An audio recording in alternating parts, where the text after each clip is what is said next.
105 চাইছি না, 105 তো আমি তা দেবেন আমার 86,000।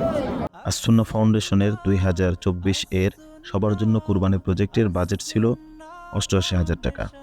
তো আমরা নড়াইল জেলার প্রতিনিধি হিসাবে গরুটা কিনতে চলে যাই আমাদের নড়াইল জেলার খুব নিকটেই অবস্থিত মাছপাড়া গরুর হাটে। আমাদের টার্গেট ছিল 85,000 টাকার মধ্যেই গরুটা ক্রয় করা, কারণ কিছু টাকা হাতে রাখতে হয় গরুর খাওয়া খরচ, ক্যারিং খরচ, তারপরে আপনার হাসিলের যে খরচটা, অর্থাৎ হাট থেকে গরু আনতে গেলে যে খরচ হয় সেটা, তারপরে আরও আনুষঙ্গিক চুলাকোটার একটা খরচ থাকে।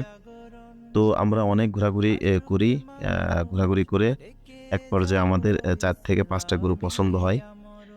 বাকি যেগুলাই পছন্দ হচ্ছিল প্রত্যেকটা গরুর দাম তারা চাচ্ছিল 1,05,000 থেকে 10,000 টাকা, কোনোটা 1,15,000 টাকা। তো এটা নিয়ে আসুন্না ফাউন্ডেশনের পক্ষ থেকে আমাদের নড়াইল জেলার জন্য গরু পাই হচ্ছে 4 বার।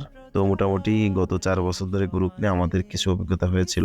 তো সেই অভিজ্ঞতার আলোকে আমরা দরদাম করি। তো প্রচন্ড গরমে আমরা অনেক খোঁজাখুঁজির পর আমরা মোটামুটি একটা গরু পছন্দ করে 80,000 টাকার মধ্যে কিনতে পারি। তো যাচাই বাছাই করে যেটা বুঝলাম, সবাই বলতেছিল যে আমাদের কিনা মোটামুটি ঠিক হয়েছে। তো আগামী ভিডিওতে ইনশাল্লাহ আপনারা সেই গরুর ব্যাপারে আরো জানতে পারবেন। দাম বল 105 চাইছি না, 105 তো আমি তা দেবেন আমার 86,000। ওই ব্যাপারীরা বিদেশে কইছে ওরা মেলা শুনছে বুঝলেন আপনি আপনার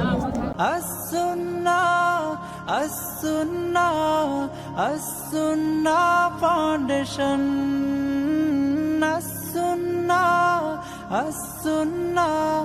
আসুন্না ফাউন্ডেশন। স্বপ্ন দেখি সুন্নতে হোক জীবনের জাগরণ, আশুক মানুষ ডেকে যাব ইসলামে আমরণ। স্বপ্ন দেখি সুন্নতে হোক জীবনের জাগরণ।